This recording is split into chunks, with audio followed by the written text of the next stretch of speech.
Haleluya, shalom saudaraku, berjumpa lagi dengan saya.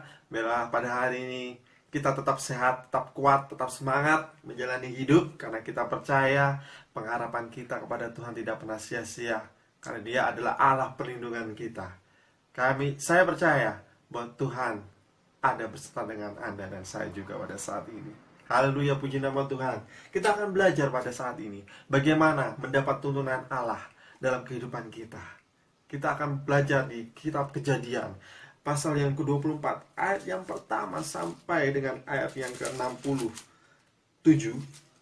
Kisah ini adalah cerita di mana Abraham sedang mencarikan istri bagi anaknya Ishak. Di dalam kehidupannya, saya percaya Abraham yang dikenal sebagai bapak orang beriman memiliki iman yang sungguh luar biasa, dan dia juga memiliki iman untuk anaknya, untuk memperoleh pasangan yang terbaik. Haleluya. Haleluya. Pada hari ini kita akan belajar bagaimana memperoleh tuntunan Tuhan dalam kehidupan kita sehari-hari. Yang pertama, kita harus yakin bahwa kita saat ini sedang dalam misi dan tugas yang sudah diberikan Allah bagi kehidupan kita. Kita akan buka di dalam Kejadian 24 ayat yang keempat. Tetapi engkau harus pergi ke negeriku dan kepada sanak saudaraku untuk mengambil seorang istri bagi Ishak anakku. Haleluya. Abraham memiliki iman bagi Ishak, bahwa Ishak akan memperoleh pasangan hidup, bukan dari orang Kanaan, tapi dia akan memperoleh pasangan hidup dari orang yang dari kaumnya, yaitu bangsanya Israel, yaitu orang yang keturunan dari Abraham itu. Bahwa dia akan memiliki satu keturunan yang benar-benar adalah dari Tuhan. Dan itu yang diinginkan Abraham terhadap Ishak. Saudara percaya, jika kita ingin memperoleh tuntunan Allah, kita harus percaya bahwa kita saat ini, kita hidup dalam cita-cita, kita hidup dalam rencana Allah. Kita harus hidup dalam impian yang sesuai dengan Allah. Kita harus siap untuk tugas itu. Kita harus berjalan sesuai dengan misi dan misi yang sudah diserahkan Allah dalam kehidupan kita. Kita harus percaya tuntunan itu. Kita harus percaya Allah sudah memberikannya dalam kehidupan kita. Dan kita harus bekerja. Kita harus berjalan sesuai dengan rencana Allah. Saudara, jangan pernah ragu, jangan pernah takut. Karena apa yang sudah Tuhan berikan, tugas dan misi itu, Dia akan memberikan kekuatan bagi kehidupan kita. Dia akan memberikan kemampuan sehingga kita tetap bisa berjalan dengan visi dan misi dan tugas yang sudah Tuhan diberikan dalam kehidupan kita. Yang kedua, bahwa yang pertama tadi kita harus yakin. Yang kedua, kita harus memohon kepada Allah. Kita baca di dalam Kejadian 24 ayat yang ke-12. Lalu berkatalah ia, Tuhan Allah, Tuhanku Abraham, buatlah kiranya tercapai tujuanku pada hari ini. Tunjukkanlah kasih setiamu kepada Tuhanku Abraham. Haleluya. Kita harus memohon. Memohon berarti kita harus banyak berdoa. Berarti kita harus banyak bersekutu. Berarti kita harus banyak mengobrol dengan Tuhan. Karena apa, saudara? Kita harus memiliki keputusan sesuai rencana Tuhan. Jika itu memang sesuai dengan rencana Tuhan, berarti kita harus tahu bahwa Tuhan sedang ada dalam kehidupan kita. Dan Tuhan sedang memberikan keputusannya. Tuhan sedang memberikan perintahnya. Tuhan sudah memberitakan jalannya dalam kehidupan kita. Dan itu berarti Tuhan tahu apa yang sedang kita kerjakan.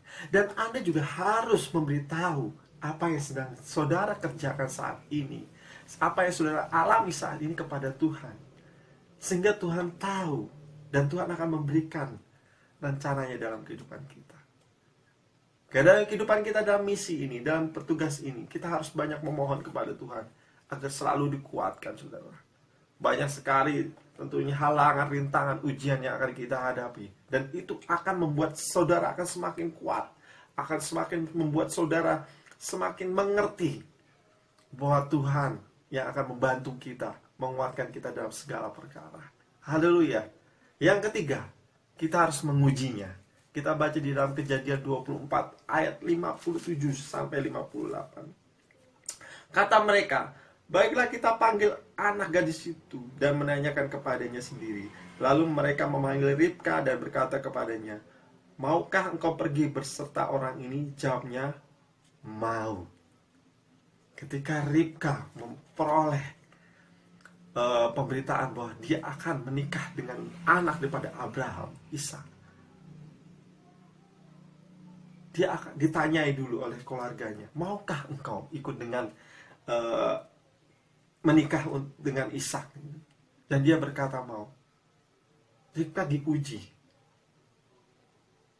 dan ternyata benar-benar dia mau untuk menikah dengan Ishak. Saudara, kita harus belajar untuk banyak menguji pada saat ini.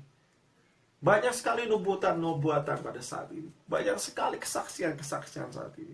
Banyak sekali perkataan-perkataan yang keluar, baik yang kita dengar atau yang kita lihat, yang kita baca melalui media sosial, saudara. Dan saya percaya saudara harus banyak untuk mengujinya. Apakah itu benar-benar dari Tuhan? Atau hanya emosi sesaat manusia? Atau itu hanya kedagingan manusia yang diutarakan?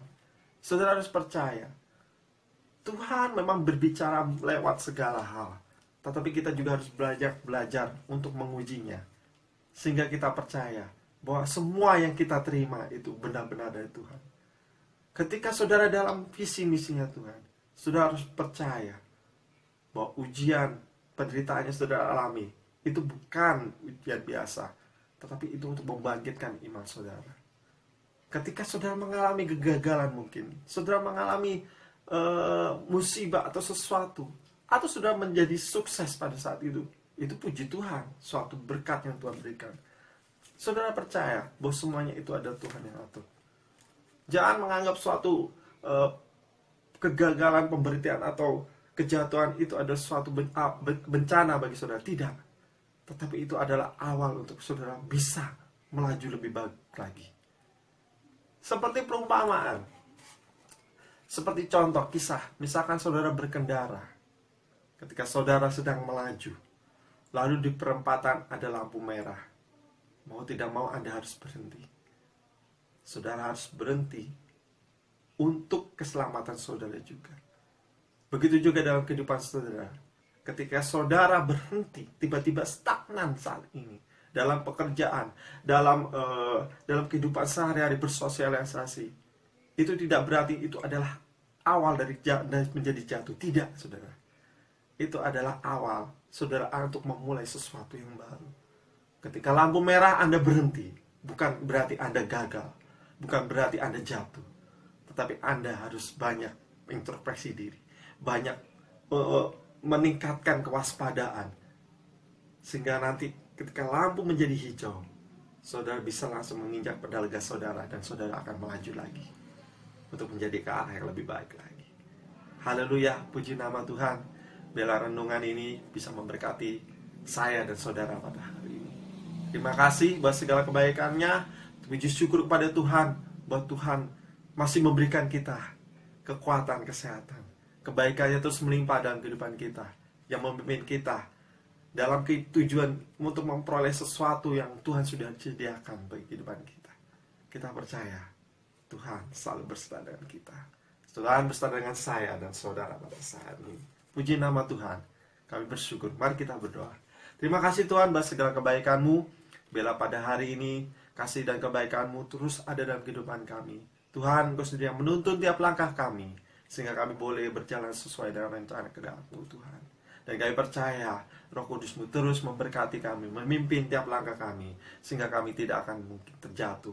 Dan jikapun kami terjatuh, kami percaya Engkau tidak akan pernah melepaskan tangan kami. Engkau yang membangkitkan kami, sehingga kami boleh berdiri dan kami boleh berlari menuju Tuhan, berkat yang sudah Kau sediakan bagi kami. Terima kasih Bapa, kami bersyukur. Memberkati kami, pekerjaan kami, kehidupan kami. Memberkati keluarga kami, sekeliling kami, teman-teman saudara kami.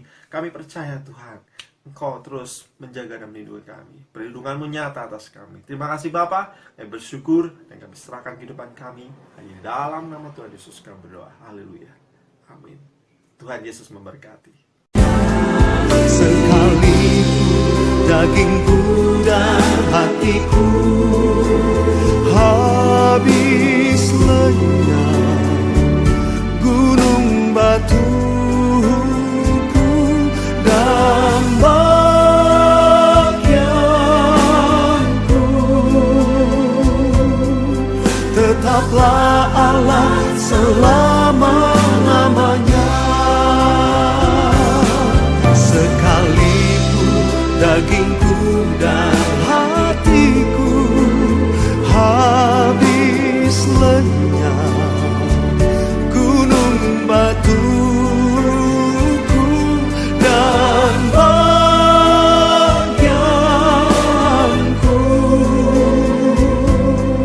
tetaplah Allah selama-lamanya.